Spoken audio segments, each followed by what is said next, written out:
Erro número 6, confundir o efeito colateral com o resultado. Efeito colateral significa apenas que o composto ele está ativo no seu sistema, porém não significa que ele está produzindo o resultado que você busca. Sentir náusea não é sinônimo que você está perdendo mais gordura. Sentir uma coceirinha na pele não é autenticidade para a sua reta tutida.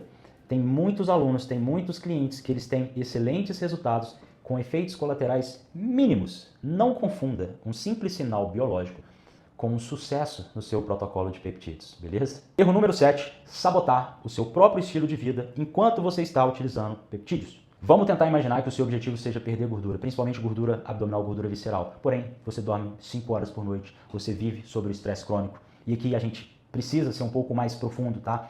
Privação de sono, esquece peptídeo agora, privação de sono reduz drasticamente a sua sensibilidade à insulina, altera os hormônios que controlam fome e saciedade, leptina e grelina, desregula a sua sinalização a nível de apetite, impacta negativamente, drasticamente a sua produção de testosterona e os seus hormônios da tireoide. Isso não é minha opinião, eu não estou tirando da bunda essa informação, isso já é amplamente documentado, isso é fisiologia na prática, beleza? Então, estresse crônico mantém o cortisol elevado vai favorecer o acúmulo de gordura onde? Na barriga. Vai piorar o seu índice glicêmico, vai aumentar toda a inflamação crônica e você vai, novamente, culpar os peptídeos. Outro fator, se você está comendo lixo o dia inteiro, gerando picos constantes de insulina durante o seu dia, mantendo a inflamação crônica ativa, qualquer peptídeo que está tentando trabalhar nesse ambiente hostil vai ser altamente aniquilado. O peptídeo ele não cancela a biologia básica, ele simplesmente amplifica o seu ambiente e melhora essas sinalizações. Se você tem um sistema completamente desorganizado, ele vai amplificar toda essa desorganização. Agora, se o seu ambiente está estruturado, o peptídeo ele vai potencializar todo o seu progresso e a sua evolução. E agora a gente entra na fase 3, que são os erros que acontecem quando algo começa a fugir do seu controle, quando o protocolo ele começa a dar errado, e é aqui que tudo começa a desandar, tudo começa a ir por água abaixo, tudo aquilo que você esperava parece que não vai acontecer. Geralmente, quando o peptídeo ele para de funcionar, quando os efeitos colaterais eles começam a surgir, a maioria das pessoas elas reagem de uma maneira que piora completamente toda essa situação. E é justamente aqui que essa pessoa ela joga todo o protocolo dela no lixo. Erro número 8, culpar o fornecedor, antes de analisar o que mais possivelmente tenha mudado na sua rotina. E esse é o erro clássico. O fornecedor é falso, eu estou utilizando a mesma dose e nada mudou. Talvez você também tenha mudado o seu horário de sono, talvez você esteja vivendo mais estresse, talvez a sua rotina tenha mudado e você está culpando o fornecedor, colocando o fornecedor como bode expiatório. Talvez os seus horários de alimentação eles mudaram, você começou a utilizar um suplemento novo, você aumentou o volume de treino e não está se recuperando.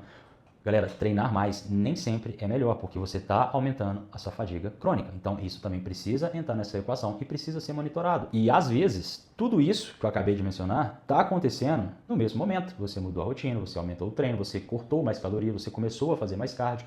E aí, quando o resultado não vem, fica muito fácil culpar, né, o fornecedor de peptídeo. Claro que pode ser o fornecedor de peptídeo. Eu não estou isentando o seu fornecedor de cometer erros, porque às vezes nem ele tem controle sobre os peptídeos que ele está te vendendo. Mas se você não descartou todas essas variáveis que eu acabei de falar, novamente você está levantando o dedo para decidir a direção do vento. Erro número 9, desistir com raiva, em vez de tentar minimamente utilizar uma conexão neural, utilizar a inteligência para tentar ajustar o protocolo. A pessoa geralmente está utilizando por, 3 semanas, e aí ela não vê resultado, e aí ela fala, não funciona para mim, não dá certo. Bicho, isso não é uma conclusão técnica, é simplesmente a sua reação emocional tomando conta. Não seja a criança mimada na sala. Novamente, eu sei, você gastou dinheiro, você criou expectativas, eu entendo completamente tudo isso que está acontecendo dentro da sua cabeça, mas entenda, abandonar o protocolo sem dar uma chance justa não prova porra nenhuma que o peptídeo ele não funciona. Só prova que você não esperou o tempo certo ou não ajustou alguma dessas variáveis que estão por trás. Então, o conselho que eu te dou é que antes de você desistir, chutar o pau da barraca, se faça as perguntas certas, as perguntas cabíveis. O time de utilização estava correto? A dose ela estava devidamente ajustada para mim? Toda a base de sustentação, né, para que esse peptídeo funcionasse, ela estava bem ajustada? Eu fiz de maneira criteriosa todo o monitoramento, né, para eu calibrar a minha expectativa? Porque se você não fizer toda essa análise, você está jogando o seu tempo e o seu investimento no lixo. E talvez, se você estivesse ajustado alguma dessas variáveis, poderia ter dado certo. Só que você simplesmente agiu como uma criança mimada e decidiu negar a própria fisiologia e falar que não funciona com você. Erro número 10, e esse para mim é o melhor de todos. Tentar resolver tudo sozinho, quando você simplesmente precisa de um olhar de quem está de fora. Galera, entenda uma coisa. Certos padrões, eles só ficam claros quando você já observou dezenas, centenas, milhares de casos. Quando você está dentro da sua própria situação, quando você está perto demais para enxergar com um mínimo de clareza, você é o próprio padrão. E eu não estou dizendo que você não tem capacidade de aprender com você mesmo, ok? Eu mesmo me autoavalio até hoje, eu fiz isso durante anos quando eu competi no bodybuilder. Se você não sabe, sim, eu fui atleta de bodybuilder, competi, já ganhei muscle contest, eu competi desde os meus 22 anos até os 32, ganhei títulos, subi no palco, competi em alto nível.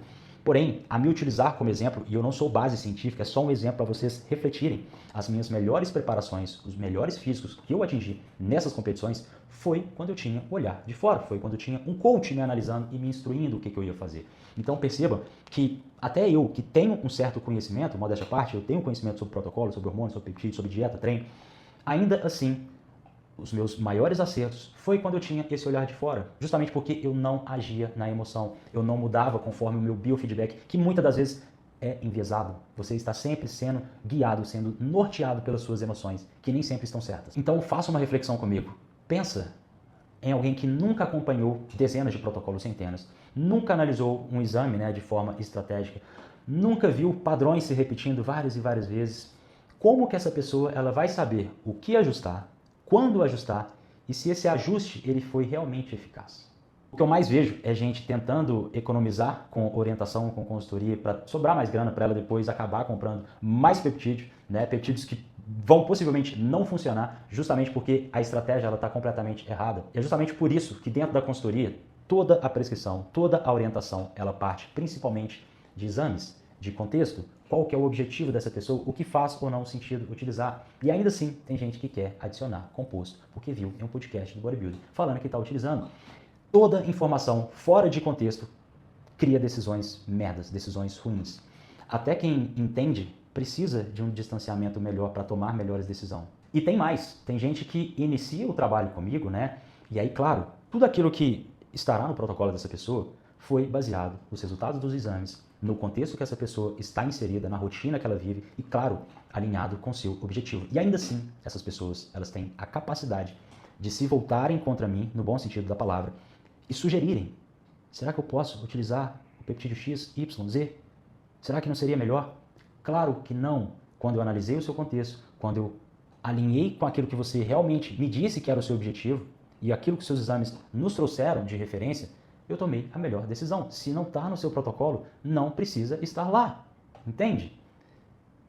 Percebe como as pessoas elas estão o tempo todo buscando cada vez mais. Todo dia tem um vídeo de um peptídeo, tem um post de peptídeo e não é sinônimo de que tal peptídeo vai funcionar melhor para você. Então esse foi o vídeo dos 10 erros dividido em 3 fases, Antes de você utilizar peptídeos, durante o uso e os erros que acontecem quando algo começa a sair de controle, quando algo começa a dar errado. Fique com a reflexão, que eu vou deixar aqui para vocês. Na maioria das vezes, não é culpa do peptídeo, É outro esquema, é o que está acontecendo lá no background, lá nos bastidores.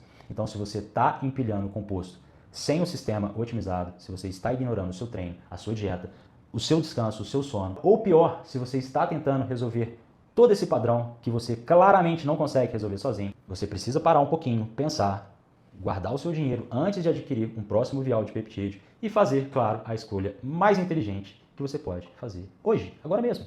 Você vai economizar dinheiro. Como, Breno? Simples.